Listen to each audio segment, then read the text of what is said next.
Boa noite. Hoje é o nosso terceiro dia de confinamento por conta do coronavírus. E temos preparado uma mensagem devocional para compartilhar com as famílias que estão se reunindo para orar, para buscar a presença de Deus. A devocional de hoje foi preparada pela Nairene, que é nossa psicóloga, que é parte da nossa equipe do projeto Ouvir Seu Grito, e ela usou como base o texto bíblico de 2 Coríntios 4 e deu o título da sua mensagem: A Igreja Fechou a Porta. O texto de 2 Coríntios 4, eu quero destacar apenas os versículos de 7 a 18, e eu passo a ler esse texto para a sua compreensão da mensagem.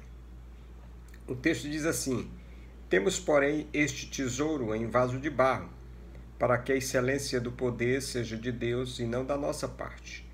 Em tudo somos atribulados, mas não angustiados, perplexos, mas não desesperados, perseguidos, mas não desamparados, abatidos, mas não destruídos, trazendo sempre no corpo o morrer de Jesus, para que também a vida de Jesus se manifestasse em nossos corpos. Pois nós que vivemos, estamos sempre entregues à morte por amor de Jesus, para que também a vida de Jesus se manifeste em nossa carne mortal. De modo que em nós opera a morte, mas em vós a vida. Ora, temos o mesmo espírito de fé, conforme está escrito: Criei, por isso falei. Também nós cremos, por isso também falamos.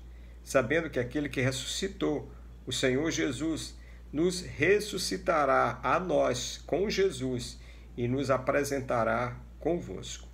Pois tudo é por amor de vós, para que a graça, multiplicada por meio de muitos, faça abundar a ação de graças para a glória de Deus. Por isso, não desfalecemos, mas ainda que o nosso homem exterior se esteja consumindo, o interior, contudo, se renova de dia em dia. Porque a nossa leve e momentânea tribulação produz para nós cada vez mais abundantemente um eterno peso de glória, não atentando nós para as coisas que se veem, mas sim para aquelas que não se veem, porque as que se veem são temporais, enquanto que aquelas que não se veem são eternas. Essa mensagem de Paulo, de certa maneira, abrindo o coração dele pelo sofrimento que passava por causa do Evangelho, pelas perseguições que ele sofria. A Nairene, ao escrever essa mensagem, disse assim: Pense no dia que você receberá a seguinte mensagem: O governo suspendeu o atendimento de todos os hospitais públicos privados por 15 dias. O que vem à sua mente? De imediato vai achar absurdo, negligência, falta de humanidade. As pessoas vão morrer à míngua. Podemos aceitar tudo, menos que hospitais parem. Nem passa pela cabeça que os profissionais da saúde estão correndo risco iminente o tempo todo, que suas famílias também são alvas de contaminação, que o medo invade seus pensamentos e a vontade de desistir é tamanha. O cansaço, o esgotamento e a solidão são seus companheiros. E ela continua: Mas eles não podem parar, porque são a única esperança do doente. Mas, mesmo com a incapacidade de atendimento, com os poucos recursos, com toda a precariedade, eles não podem fechar. E aí ela se refere à igreja. E a igreja pode fechar as portas? Você logo pode pensar que sim. Logo, a igreja não seria esperança de ninguém. Mas a igreja não tem portas. A igreja de Cristo é viva, interage, conforta, consola, exorta e edifica. Paulo, na segunda carta aos Coríntios, abre seu coração, fala de suas dores e tribulações trazidas no seu próprio corpo. Porém, ele não desanimou, não calou, não desistiu, não fechou suas portas. Porque Paulo entendia a preciosidade que continha o tesouro celestial, o evangelho que salva. Ele ainda reconhece que todos os perigos enfrentados tinham um propósito: que a graça de Deus alcance cada vez mais o maior número de pessoas. Ele não se intimidava. Sabia que ele era a igreja de Cristo, A igreja é a única esperança dos perdidos, assim como o hospital o é para os doentes. O templo pode estar fechado, mas a igreja de Cristo continua agindo. Não feche a porta, seja igreja, termina na Irene. E aí ela pede oração, são os nossos pedidos de oração do devocional. Ela pede que oremos pelos profissionais de saúde que estão na linha de risco. Precisamos fazer isso.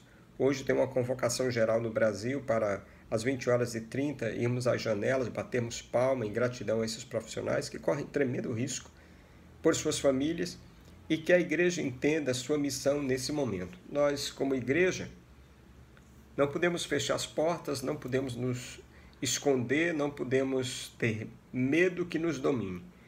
O medo faz parte da vida, ele é inerente a nós, ele serve também para a gente avaliar as situações.